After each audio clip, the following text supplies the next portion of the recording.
आत्ता आपण पोचलोय गगनबावडा घाटामध्ये। खूप मोठी मोठी वळणं आहेत। नवीन ड्रायव्हर असेल तर कृपया सांभाळून ड्राइव करा। Safety first.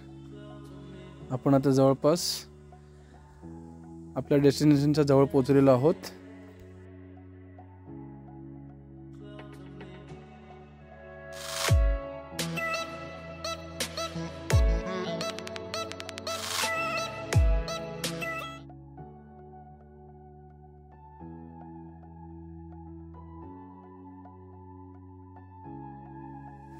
हे बघा समोरच दिसतंय डोंगरावरती सफेद कलरचं, ते आहे गगनगिरी महाराजांचा आश्रम। तर आपण आज हे बघणार आहोत।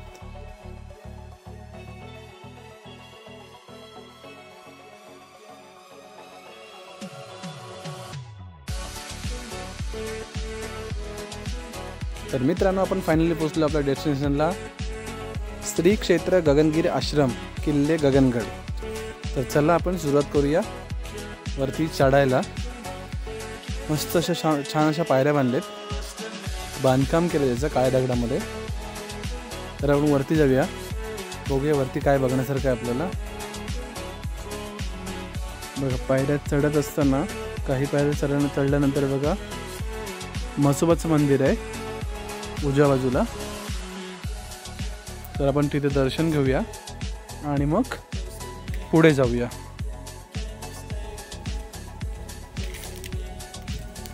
हे बघा असं छान झाड आहे, त्या झाडाच्या बाजूलाच म्हसोबाचं मंदिर आहे।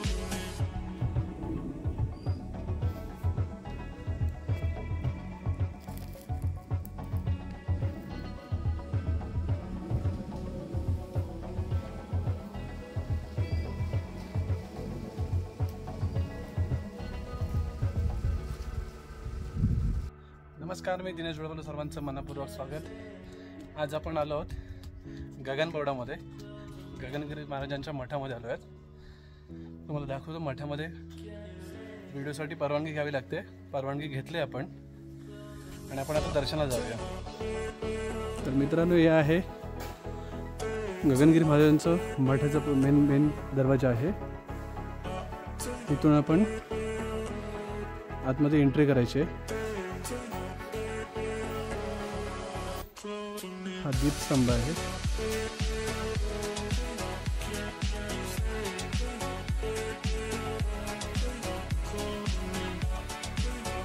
इथे बघा गणपती बाप्पाची मूर्ती आकारलाय, हनुमंताची आहे, मंदिर माबा आहे। इथे काही सूचना लिहिल्या आहेत।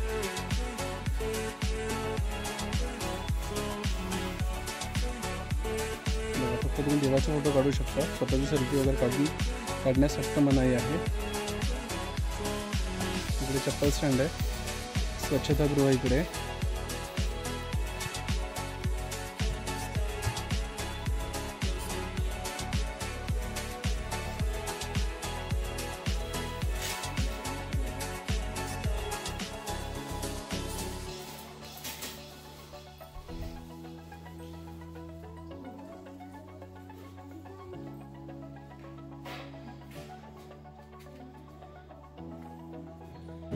आपण इथे महाराजांच्या पादुका आहेत।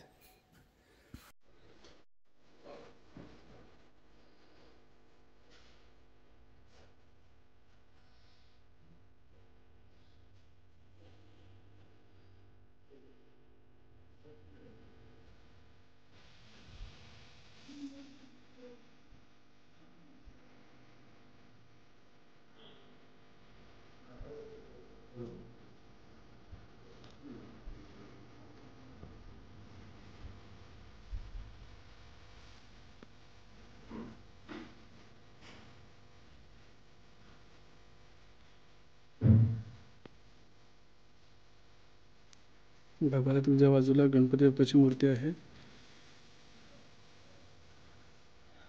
बजरंगबली हनुमान की जय। तसेच डाव्या बाजूला चामुंडेश्वरी देवी, प्राचीन आवर्षण, बाजूला गगनगड निवासिनी महालक्ष्मी देवी, यांच्या देखील मूर्ती आहे. खूप छान असं शांत प्रसन्न वातावरण आहे इथे. कोकणात येऊन नक्की याचा आनंद घ्या, दर्शन घ्या. निसर्गाच्या सानिध्यात उंच डोंगरावरती हे मठ आहे.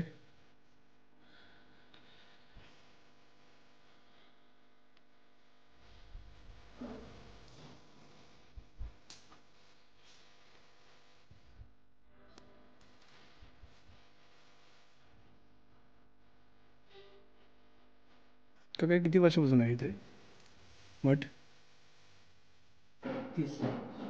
30 वर्ष. 1930 सालापासून आहे. अच्छा, 1930 सालापासून इथे मठ आहे.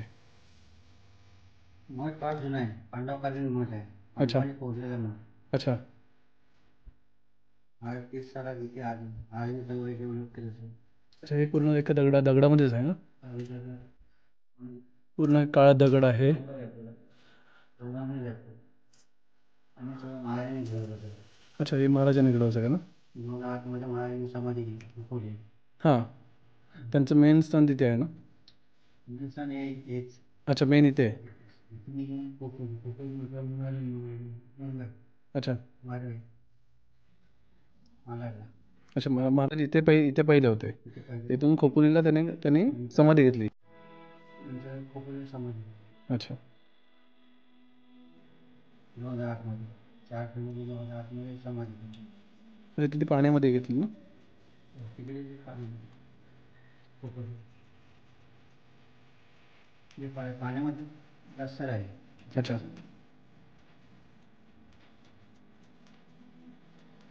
पाण्यामध्ये आहे.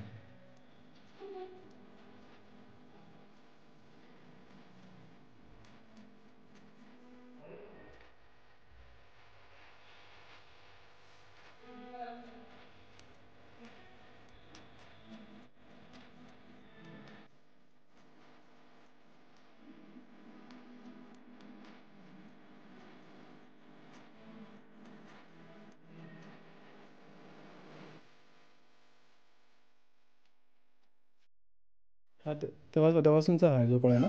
काय महाराजांचा झोपाळ आहे ना? माझं झोप आहे. इथून बसायचं.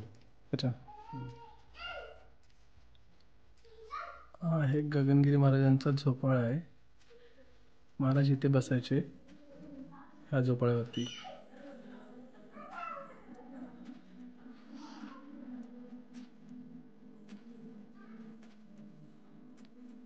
अजूनही जशा तसं आहे, फक्त त्याला थोडं पेंटिंग केलंय.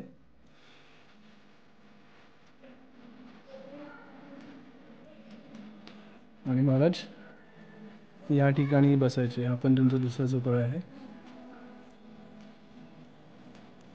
खूप मोठा असा झोपाळा आहे. हे पूर्ण आतमध्ये जे पण सगळं काम आहे एका दगडामध्ये आहे. पूर्ण डोंगर आहे, डोंगर काळा दगड आहे. त्या दगडामध्ये सगळं कोरलेलं आहे. सगळा आकार दिला महाराजांनी स्वतः. आणि त्यानंतर यांनी मठ इथे तयार केलं आहे. सगळ्यांनी आवर्जून भेट द्या. खूप छान शांत वातावरण आहे, आनंदीमय आहे. इथे आल्यानंतर खूप मन प्रसन्न होतं. हे मी स्वतःच अनुभव घेतलेला आहे. बाजूच इथं गड आहे ना? वरती गड आहे ना? मंदिर आहे. अच्छा.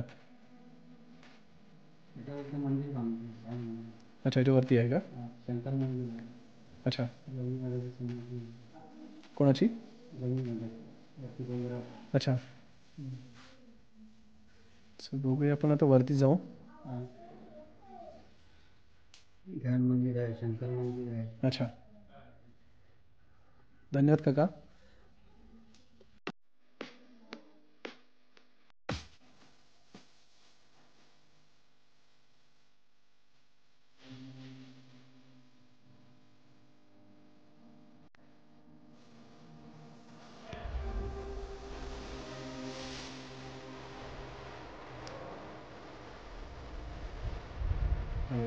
गगनगिरी महाराजांचा आश्रमाचा बघा.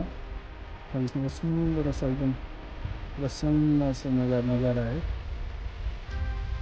हे सगळं सह्याद्रीच्या पर्वतरांगेत खूप छान वाटते बघायला. थंडगार हवा आहे.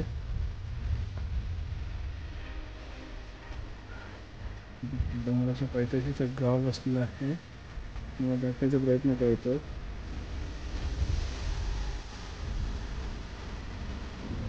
हे बघा, गाव आहे. डोंगराच्या पायथ्याशी आहे.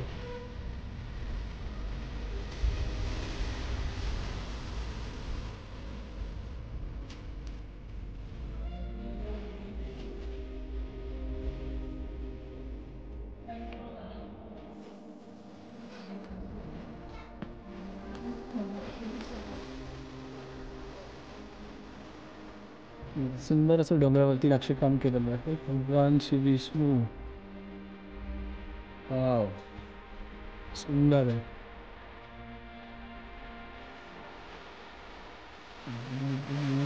सूर्याचं सूर्याची किरण दिसत आहेत. छान वाटतंय.